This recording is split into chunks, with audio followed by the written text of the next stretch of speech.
इतना आसान नहीं है। वो भले आपकी तारीफ कर दे कि एक महिला आईएएस बन गई, एक महिला आईपीएस बन गई, लेकिन वो समाज इतनी जल्दी आपको स्वीकार नहीं करेगा। वो कहीं ना कहीं पीठ पीछे लांछन लगाएगा, पीठ पीछे बुराइयां भी करेगा। तो वैसे में मैं देखता हूँ बहुत सारी दीदियों का मनोबल भी टूटता है। वो हमें शिकायत करती हैं, विधायक जी कि इसने हमारे नाम को लेकर ऐसा टिप्पणी किया। तो मैं आज आपको कहना चाहूंगा, जो हमसे बड़े हैं छोटे हैं सबको यही कहना चाहेंगे, आप दुनिया की आलोचनाओं की परवाह मत कीजिए। एक छोटी सी आपको कहानी सुनाते हैं। एक लड़की थी, वह कूड़ा बीनने का काम करती थी।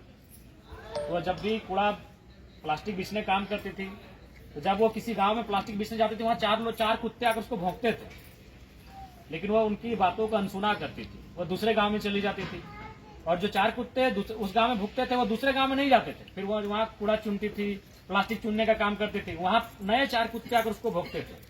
वो ऐसा करते करते इस गांव से उस गांव से दूसरे गांव में जाती थी, और जब जब नए नए गांव में जाती थी, नए नए कुत्ते आते थे उसको भोगते थे, लेकिन वो किसी की बात को सुनने का काम नहीं करती थी। वो अपना काम लगाता, उसको कूड़ा बीनना था, प्लास्टिक बीनना था, और वो शाम को जाकर एक दुकान में बेचकर 1000 रुपये कमा कर ले आई। तो इसका मतलब ये उसने क्या ध्यान दिया कि भाई उसको हमको कोई बाधा उत्पन्न करेगा, बहुत सारे लोग हमारे रास्ते को रोकेंगे, उनके लफड़ों में हमें नहीं पड़ना है, हमारा जो ध्यान केंद्रित है उस पर आगे बढ़ना है। तो ठीक उसी प्रकार जब आप घर से आगे बढ़ेंगे तो आपके चौक चौराहे में बैठकर कुछ लोग चाय पीते हुए चर्चा करेंगे, अरे फलना घर की पुतहू है, अरे वाह ये करने लगी है, इतना बढ़ गई है। तो लोग जब आपकी चर्चे करेंगे तो आप उधर उन बातों को जब आप सुनेंगे तो आप कुछ पल के लिए डिमोटिवेट होंगे। आपको भी लगेगा कि ये लोग हमारे बारे में पीठ पीछे बात करने लगे हैं। तो उनसे आपको बिल्कुल भी हतोत्साहित नहीं होना है। और आपको किसी को अपना, सबसे पहला बात, जब आप स्त्री हैं और जब बहुत ज्यादा आगे बढ़ेंगे, कुछ लोगों के आंखों में खटकेंगे भी, तो आपके आचरण पर सवाल उठाया जाएगा। तो एक बात याद रखिएगा दीदी लोग, आपको सर्टिफिकेट, अगर आप किसी की पत्नी है तो बस अपना पति को, वो आप पे क्या सोचता है, वो आपके बारे में क्या ख्याल रखता है, उस बात से करना है। बाकी दुनिया आपको क्या सोचती है, क्योंकि अभी हम सोच को नहीं बदल पाएंगे, इतना आसान नहीं है। इन 70 सालों में हम उस सोच को नहीं हुए, दुनिया का निर्माण ही हुआ है पुरुषवादी सोच से, हम इतनी आसानी से नहीं बदल पाएंगे। इसलिए तमाम दीदी जो शादीशुदा है, मैं उनको स्पष्ट कहना चाहूंगा, आपका पड़ोसी क्या कहता है, मार्केट में जो आपको देखता है वो क्या कहता है, ऑफिस में आपसे मिलता है वो आपके बारे में क्या सोचता है, फर्क नहीं है। आपके पति आपके बारे में क्या सोचते हैं, वो आप पर क्या विश्वास करते हैं, वो फर्क करता है। और उस विश्वास का कायम है। और यदि आप शादीशुदा नहीं है तो आपका भाई आपके बारे में क्या सोचता है, आपके पिता आपके बारे में क्या सोचते हैं, आपके पिता और आपके भाई आप पर क्या विश्वास लगाकर बैठे हैं, आप उसकी परवाह कीजिए। वो क्या सोचता है उसकी परवाह बिल्कुल मत करिए। अगर आप उसकी परवाह करिएगा तो कभी आगे नहीं बढ़ पाएंगे, क्योंकि अभी बहुत समय लगेगा हमें वहां आने में, उस लेवल में आने में अभी हमें बहुत समय लगेगा। दूसरा बात है, आज केवल एक दिवस नहीं है, आज के दिन हमें संकल्प लेने की आवश्यकता है। और संकल्प हमें यह लेना है कि महिलाएं केवल राजनीतिक रूप से नहीं, सामाजिक रूप से और आर्थिक रूप से भी मजबूत बने। अगर महिलाएं आर्थिक रूप से मजबूत बनेंगी तो परिवार मजबूत हो। आज देखिए हमारे घरों में, हर घर में पुरुष कमाते हैं, लेकिन उसके बावजूद देखिए घर की स्थिति क्या है, वो जितना कमाते हैं उतना गंवाना भी जानते हैं। तो इसलिए अगर महिलाओं को राजनीति के अलावे, सामाजिक अलावे, अगर आर्थिक क्षेत्र में भी अपने योगदान को उन्हें बढ़ाना होगा, आपको आर्थिक क्षेत्रों में भी ध्यान देना होगा कि हम घर के लिए 2 रुपए कैसे अर्जित करें। इसके लिए आपको उस दिशा में भी सोचने की आवश्यकता है। और मैं आपको अगर सहयोग की आवश्यकता होगी, हम विशेषकर दीदियों के लिए हमेशा खड़े हैं। अगर आप लोग आर्थिक क्षेत्र में बढ़ेंगे तो बिल्कुल मेरा सपोर्ट आपको हमेशा रहेगा, क्योंकि आप अगर आर्थिक क्षेत्र में बढ़ेंगे तो आपका परिवार बहुत दोगुनी गति के साथ बढ़ेगा। नहीं तो फिर हमारे पुरुषों की मेंटलिटी क्या है, सोच क्या है, इसमें भी अंतर लाने में हमें समय लगेगा। इसलिए आपको सामाजिक रूप से, राजनीतिक रूप से और आर्थिक रूप से भी मजबूत होना पड़ेगा। दूसरी बात, लोग क्या कहते हैं परवाह नहीं, लेकिन दुनिया जानती है अगर स्त्री नहीं होती तो आज ये संसार आगे नहीं बढ़ता।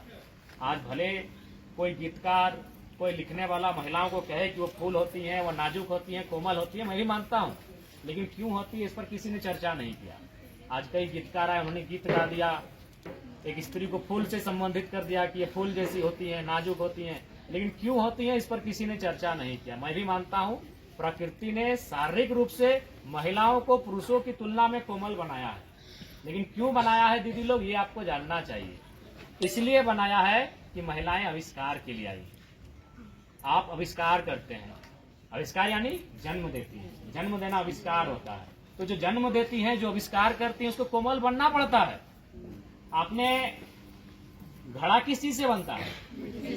क्या कड़ा मिट्टी घड़ा बनाएगा? नहीं। कठोर मिट्टी से घड़ा बनेगा? नहीं। वो घड़ा कब बनेगा? जब उसको कोमल बनाएंगे, जब उसको मुलायम बनाएंगे। आपने लोहा को देखा होगा जो तलवार बनता है, जब लोहा कड़ा होता है क्या वो तलवार बनता है? आग में उसको जब पिघलाया जाता है, उसको गलाया जाता है, यानी नाजुक और मुलायम बनाया जाता है, तब वो तलवार बनता है। आप लोग बांस को भी देखे होंगे, कौन सा बांस सीधा होता है? हरा बांस। जो बांस सूख जाता है वो कभी सीधा होता है? यानी हरा बांस कोमल होता है। इसका मतलब क्या है? जो आविष्कार जहाँ होता है उसको कोमल रहना पड़ता है, ये विधि का विधान है। तो आविष्कार कौन करती हैं? महिलाएं करती हैं, उसके गर्भ में आविष्कार होता है, इसीलिए प्रकृति उसको कोमल बनाती है। दुनिया में गीत लिखने वाले कवियों ने और गायकों ने तो कह दिया वो कोमल है, लेकिन क्यों है? इसलिए है क्योंकि उनके गर्भ में आविष्कार होना है। अगर आविष्कार का जिम्मा उनको नहीं होता तो शायद प्रकृति या ईश्वर कहिए जिसे आप मानते हैं, वो महिलाओं को हाथियों से भी ज्यादा मजबूत बनाते हैं। लेकिन चूंकि उनको आविष्कार करना है, और जो आविष्कार करेगा, चाहे वो आविष्कार मिट्टी करे या लोहा करे या लकड़ी करे, वो आविष्कार तभी होता है जब वो कोमल होता है। जो कठोर होता है वो आविष्कार नहीं करता है। तो इसलिए महिलाएं कोमल होती हैं, इसमें सच्चाई है, ये प्राकृतिक है, लेकिन इसलिए चूंकि उसके पीछे एक बहुत बड़ा कारण छुपा है, और वो कारण है आविष्कार का। इसलिए कोई कहे आपको आप कोमल क्यों है, तो बताइएगा कि तुम्हारा आविष्कार करने का जिम्मा मुझे मिला था, इसलिए विधाता ने हमें कोमल बनाया। लेकिन हम मानसिक रूप से बलवान हैं, हम मानसिक रूप से बहुत ही मजबूत हो चुके हैं, तभी तो इतनी यातनाओं को झेलने के बाद, इतनी अवहेलनाओं को झेलने के बाद, इस सदी में हमेशा हम लोगों के साथ दुर्व्यवहार हुआ है। हमेशा कई ऐसी प्रथाएं समाज में चली हैं जहां महिलाओं को दरकिनार किया गया है। उसमें एक भारत देश में प्रचलित सती प्रथा रहा है। तो कई अमानवीय प्रथाओं के बाद आज हम लोग मानसिक रूप से मजबूत हैं, तभी जाकर आज 21वीं सदी में नारी के सशक्तिकरण के रूप में इस सदी को लाके खड़ा किए हैं। तो भाई हम बलवान हैं, ताकतवर हैं, तभी ये कर पाए हैं। इसलिए आपको हमारी शुभकामनाएं हैं। और प्रकार की कोई पंचायती होती थी, बैठकें होती थी, जिनमें चाहे भाई भाई के बीच समस्या हो या पति पत्नी के बीच समस्या हो, तो महिलाएं दूर से सुनती थी और वो चर्चा करती थी कि मीटिंग में क्या क्या हुआ, बताइए कौन क्या क्या बोले।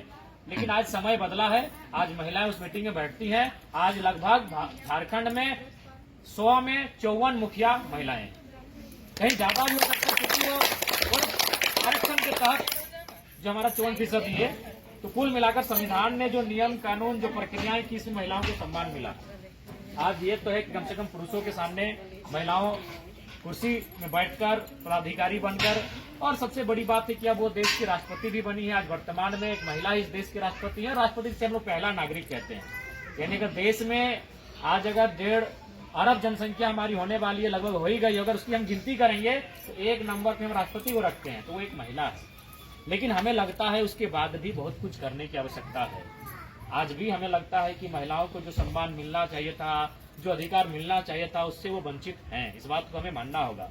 और इसका कारण क्या है कि हमारी एक सोच है, हमारे अंदर एक सोच जो सदियों से विकसित हुई है, उस सोच में भी हमें परिवर्तन लाना होगा। वो परिवर्तन तभी आएगा जब हम लोग समाज में आके धीरे धीरे प्रयास करेंगे। सबसे पहला बात, जहां तक आप लोग आए हैं, एक बात हमेशा याद रखिएगा, क्योंकि आप एक राजनीतिक दल में भी सम्मिलित हैं। आप जब आज के दौर में महिलाएं घर से बाहर भी आ रही हैं, बहुत सारे कार्यक्रमों में भाग ले रही हैं, अपना नाम बना रही हैं, तो सबसे बड़ी चुनौती आपके सामने आएंगी कि जो लोग, चूंकि ये समाज